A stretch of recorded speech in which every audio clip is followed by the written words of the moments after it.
আসসালামু আলাইকুম ৰহমতুল্লাহি ওয়া বাৰাকাতুহু। অঙ্ক নিজামান আৰু স্থানমান। সংখ্যাত ব্যৱহাৰ হোৱা অঙ্ক এটাৰ দুটা মান থাকে। যিকোনো এটা সংখ্যাত ব্যৱহাৰ হোৱা কি হ'ব, প্ৰতিটো অঙ্কৰ কেইটাকৈ মান থাকে, দুটা মান থাকে। এক নম্বৰ কি আছিল, মুখ্যমান বা নিজামান, আনটো কি আছিল স্থানমান। অঙ্কটোৰ কি হয়, দুটা মান থাকে আৰু মান দুটা কি আছিল, মুখ্যমান বা নিজামান, আনটো কি আছিল স্থানমান। এনে কিবা অঙ্কটা নিজামান আৰু স্থানমান একে কথা হ'ল। যিকোনো সংখ্যাতে ব্যৱহাৰ হোৱা অঙ্ক এটা নিজামান সদায় কি থাকে, একেই থাকে।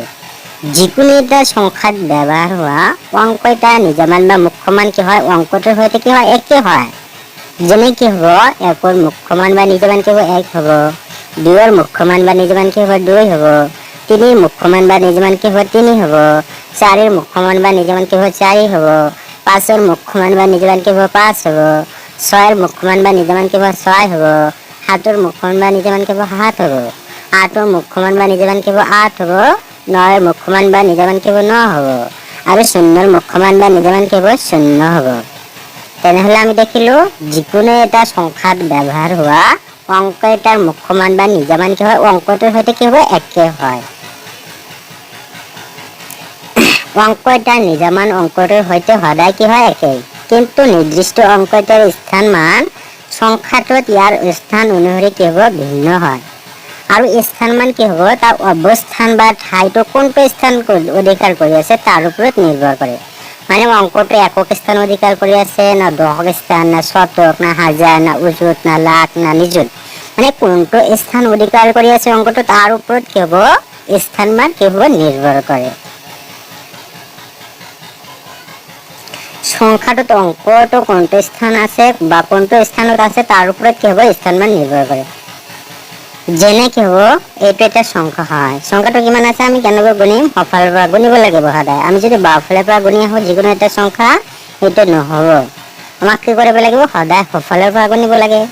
সংখ্যাটো কিমান আছে, একক, দশক, শতক, হাজাৰ, অযুত, লাখ, নিযুত। গতিকে হ'ব 16,94,732। সংখ্যাটোত কি আছে, তিনি। অঙ্কটোৰ কেৱল নিজামান কি হ'ব, তিনি হ'ব। যিহেতু সদায় কি হয়, সংখ্যা এটাত ব্যৱহাৰ হোৱা,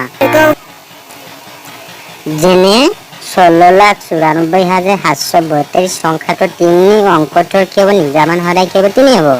যিহেতু সদায় কি হয়, অঙ্কটো নিজামান অঙ্কটোৰ সৈতে একে হয়। আৰু স্থানমান কি হ'ব, 30 হ'ব। কেনেকৈ হ'ল, আমাৰ স্থানমান বাহিৰ কৰিবলৈ কি কৰিব লাগে, মুখ্যমানৰ লগত স্থানটো গুণ কৰি দিব লাগে। তিনিৰ মুখ্যমান কি আছিল, তিনি আছিল, আৰু স্থানটো কিমান হয়, দশক। এতিয়া আমি তিনি আৰু দশক গুণ কৰিলে কিমান হ'ব, 30 হ'ব। সেইকাৰণে কি হৈ গ'ল, তিনৰ যে কি আছে স্থানমান, সেইকাৰণে কি হৈ গ'ল, 30 হৈ গ'ল। তাৰপিছত সংখ্যাটো আমি গুণিম, কিমান আছে, একক, দশক, শতক, হাজাৰ, অযুত, লাখ, নিযুত। কৈছে 16,94,372। হা, সংখ্যাটোৰ তিনিৰ স্থানমান কিমান হ'ব, তিনি হ'ব। তিনি হ'ব নেকি, নহয়। তিনিৰ মুখ্যমান বা নিজামান কি হ'ব, তিনি হ'ব। আৰু স্থানমান কি হ'ব, তাৰ অৱস্থান মানে আমাক চাব লাগিব। এতিয়া তিনিৰ স্থানটো বা ঠাই বা জাগা কিমান আছে, একক, দশক, শতক। শতক মানে কি হয়, 100। এতিয়া আমাক কি কৰিব, তিনিৰ লগত 100 গুণ কৰিব লাগিব। তিনি যদি কি হয়, আৰু যিকোনো সংখ্যাৰ সোঁফালে যদি শূন্য থাকে, শূন্যবিলাক আমি বাদ দি থ'ব লাগে। বাদ দি প্ৰথমে গোটা সংখ্যা গুণ কৰি যিখিনি গুণফল বাহিৰ হ'ব, সেই গুণফলৰ পিছত যিকেইটা তুমি শূন্য বাদ দি থ'বা, বাদ দি থোৱাৰ পিছত সেই চিহ্নকেইটা বহুৱাই দিয়ে হয়। কেৱল 3 × 3, সোঁফালে দুটা শূন্য বাদ দিয়া হৈছিল, সেইকাৰণে কি হ'ব, 300 হ'ব। সেইকাৰণে তিনিৰ স্থানমান কিমান হৈ গ'ল, 300। তাৰপিছত সংখ্যাটো চাওঁ, একক, দশক, শতক, হাজাৰ, অযুত, লাখ, নিযুত। ইয়াতে কিমান দি আছে, 31,04,462। এতিয়া কি হ'ব, তিনিৰ মুখ্যমান বা নিজামান সদায় একে, তিনি থাকিব। আৰু স্থান কি হ'ব, তাৰ অৱস্থানৰ ওপৰত যিহেতু নিৰ্ভৰ কৰে। আৰু তিনিৰ স্থানটো কিমান আছে, আমি গুণি যাম। তিনি, একক, দশক, শতক, হাজাৰ, অযুত, লাখ, নিযুত। নিযুত মানে কিমান হয়, এক নিযুত মানে কিমান হয়, 10 লাখ। এতিয়া তিনিৰ মুখ্যমান তিনি আছিল, আৰু আমাক কি কৰিব লাগে, এতিয়া স্থানমান বাহিৰ কৰিবলৈ তিনিৰ 10 লাখ দি গুণ দিব লাগে। 3 × 3, সোঁফালে যিকেইটা শূন্য আছে সেইকেইটা বাদ দি থওঁ, বাদ দি কিবা 3 × 3, আৰু সোঁফালে কেইটা শূন্য আছে, 10 লাখৰ 6টা শূন্য আছিল, সেইকাৰণে কিবা 6টা শূন্য বহুৱাই দিয়া হ'ল। এতিয়া কিব এতিয়া স্থান মান 3ৰ স্থান মান কিমান হৈ গ'ল, একক, দশক, শতক, হাজাৰ, অযুত, লাখ, নিযুত কিমান হৈ গ'ল, 30 লাখ হৈ গ'ল। বুজি পালে নহয়? তাৰপিছত সংখ্যাটো চাওঁ, একক, দশক, শতক, হাজাৰ, অযুত, লাখ, নিযুত 16,94,772,23 আছে। 23ৰ কি আছে, 3ৰ মুখ্য মান যিমানটো 3 থাকিব আৰু স্থানটো কেৱল এতিয়া তাৰ অৱস্থানটো আমাক কিমান আছে চাব লাগে। 3ৰ স্থান বা ঠাই বা জাগাটো কিমান আছে, একক আছে। এতিয়া আমি কেৱল স্থান মান বাহিৰ কৰি পেলাই কি কৰিব লাগে, মুখ্য মানৰ লগত স্থানটো গুণ কৰি দিব লাগে। 3ৰ মুখ্য মান 3 আছিল আৰু স্থান কিমান হয়, একক। একক মানে কি হয়, 1 দি গুণ দিব লাগে। কেৱল 3 1 গুণ কিমান হ'ব, 3। সেইকাৰণে 3ৰ মুখ্য স্থান মান কিমান হৈ গ'ল, 3 হৈ গ'ল। এককৰ স্থানত থকা অংকৰ স্থান মান আৰু নিজামান সদায় কি থাকে, একেই থাকে। একক স্থানত বহা যিকোনো এটা অংকৰ কেৱল স্থান মান বা মুখ্য মান সদায় কি থাকে, একে থাকে। সেইকাৰণে কি হয়, 3ৰ মুখ্য মান কিবা নিজামান 3 আছিল আৰু স্থানটো কি স্থান মানো কিমান হৈ গ'ল, 3 হৈ গ'ল।